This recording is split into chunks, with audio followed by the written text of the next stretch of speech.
అబిడ్స్ లో కట్టెల మండిలో కిడ్నాప్ కు గురైన బాపును అబిడ్స్ పోలీసులు స్టేషన్ కు తీసుకొచ్చారు పోలీసులు. రంగారెడ్డి జిల్లా ఎమ్యూల్ నర్వా గ్రామంలో పట్టుకున్నారు పోలీసులు. కిడ్నాపర్ ఎండి బిలాల్ బీహార్ కు చెందిన వ్యక్తిగా గుర్తించారు. కిడ్నాపర్ ను విచారిస్తున్నారు పోలీసులు. సీసీ కెమెరాల ఆధారంగా కేసు ఛేదించారు పోలీసులు.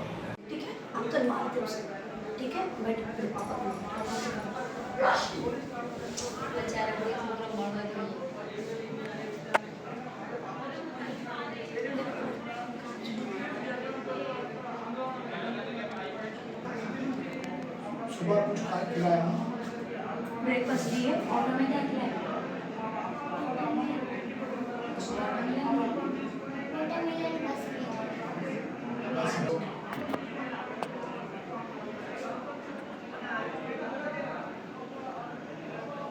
तुम मुझे खेलते ना तुम्हारा बस में आए अंकुल अंकुल